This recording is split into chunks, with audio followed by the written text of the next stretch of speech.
So let's say you want to get an immediate passport, maybe it's for various reasons, right? Maybe it's for government protection against your home country government.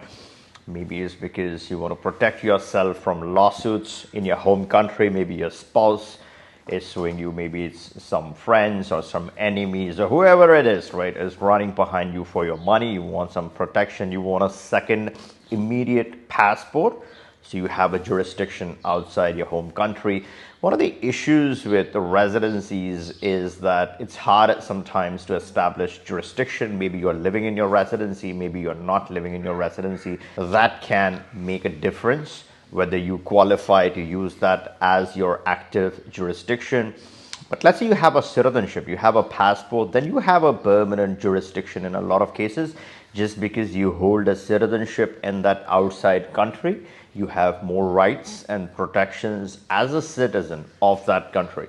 The second country of citizenship would depend upon several factors: the cost of that citizenship, the ease, the fast, the speed at which you get or obtain that citizenship. And what's more important is the legal advantages that you are seeking, right? So certain jurisdictions are very good for tax optimization, tax protections, tax laws and privacy laws and all that kind of good stuff on one side. And certain jurisdictions are really good from a legal standpoint, right? You want legal protections and they really have them all. Ideally, you want at least 2 or 3 or more passports or citizenships, which gives you different types of advantages. So you have them handy in your pocket and you get the one which gives you maximum benefits at any given point in time. And that's how things go in life. All right. So in this video, I'm going to discuss several ways where you can obtain that immediate second passport. Citizenship by investment, right? The CBI is just one small aspect. Then you have citizenship by exception, and then there's several other ways. So I'm going to deep dive into all these ways and talk about different countries and different options. Before we deep dive, make sure to turn on the subscription so you don't miss out on the related videos. My videos are related, so it's very important to keep track of changes, movements and across different programs and all of that. And if you like this channel, you think this is benefiting you, you want it to grow, then give me a thumbs up so it helps me grow, get you more valuable content. First, let's get the obvious one out of the picture, the citizenship by investment, CBI. Again, the bread and butter of this industry. People go to any extent to sell you any crap sometimes, and it's sad, because honesty is very important in this industry. There are a lot of people who are honest and who are straightforward, who are transparent. You should present the way the things are. People will come running for the CBIs if they really need them. Don't have to lie. Don't have to resort to cheap marketing, which some people unfortunately do. All right, here we're not going to do that. So first, to see citizenship by investment. Again, 10 countries, 5 Caribbean countries, where they're all kind of the same in my opinion. Again, not the best, some of the best options out there for obvious reasons. But let's say you are, who is this good for, right? Third world country nationals looking for more visa-free access. So for those type of people, this could make sense. Privacy, banking, lawsuits and all that kind of stuff, good luck. I would not look at these options for any of those reasons, right? Trying to run your home country government, no, not for those reasons. Out of those 5, I think my personal, if I had to pick one, then I think Grenada makes a lot of sense from various reasons. And I have discussed this at length as part of other videos. If you want to see why I feel Grenada might be better out of all of this, you can hop onto this video. This kind of ranks the CBIs, the Caribbean CBIs on one side. So that's the Caribbean. Then you have one odd one out, Vanuatu. The coconut oil fund is interesting. They're saying you would get back 75K after investing 130 after 5 years, right? So you upfront pay 130K. After 5 years, you get back the 75K. The citizenship is obviously immediate. They're claiming 3 to 4 months for the Vanuatu citizenship. A very tainted program, in my opinion, right? Based on the news and what's happening. Almost all the access, valuable access, has been revoked from that passport. So again, not an interesting one for a lot of people. Some people, they don't have any options, so that might be an obvious one. Middle East, you have 3 options: Jordan, Egypt and Turkey. The best one out of this clearly is Jordan, but it's unaffordable. It's $1 million.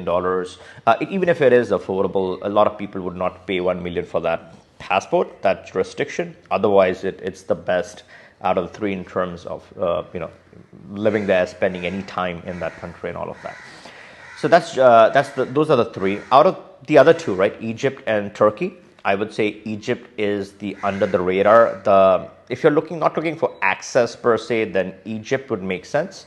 If you're looking for Latin access, then maybe Turkey, but Turkey is on the gray list and a lot of other rule changes on the fly just to keep on top of all the rule changes. It's overwhelming just to keep track of it. And then plus the other big issue with Turkey is that you have to do all the investments upfront. If you're putting the 500K in the bank, it has to be done upfront. If you're, let's say, doing the property, then you first have to buy the property, then you apply. So what if something goes wrong, right? So you have a lot of headaches with Turkey. With Egypt, you don't have any of that, right? Pay 10K processing, get the process started, get the approval, and then make your investments. It's a lot more safer if you compare it to Turkey. Again, both are equally chaotic when it comes to after. So you get the citizenship, you get the premium service, and then what after, right? So you got to keep that into account. In Asia, you have Cambodia citizenship by the three options, two options, I should say.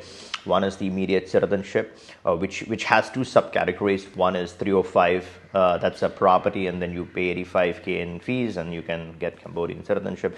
The second option there is you pay a donation of 250K. And that's it. You have some processing fees, but then by donation you can get the CBI. And then you have the CM2H, which again takes 5 years. You're not going to get an immediate citizenship, but after 5 years you can obtain the same Cambodian passport. So those are the three options in Cambodia. Not the best travel document. This is for some other purposes. Again, I've covered this separately. And then finally, the best citizenship you can get if money is not an issue for you is the Malta citizenship. Again, it runs up to $1.5 million. But then this is the best passport. The fastest you're looking at this is 1 year for Malta. So these are all the CBIs. Then you have some non-standard CBIs, right? These are citizenship by exception. In citizenship by exception, there are several subcategories. I'm not going to deep dive into all of them, but I'm going to touch upon two very important ones. One is the skill, like you have some special skills. Let's say you are an eye surgeon or heart surgeon or whatever. You have some specific skills which are very valuable, very unique. Now, let's say you're moving those skills into Serbia, or let's say the citizenship by exception country, Serbia, Estonia, and a bunch of other countries that have this capability. Serbia, in my opinion, has been the more known one, right? So you have the skills, so you can do the citizenship by exception, no residency, no language. They waive literally almost everything. You just move your skills, set up documentation, apply, and then wait for what happens. This is discretionary as long as you have the right contacts, the right attorneys, strong attorneys. We do have good, solid, strong attorneys in Serbia. So skills is one aspect. It's a hit or a miss sometimes because this is up to the government's jurisdiction. So a lot of things that are at play over here.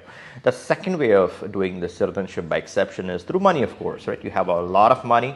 You are diversifying. A lot of instances, you're not literally donating, right, a lot of money.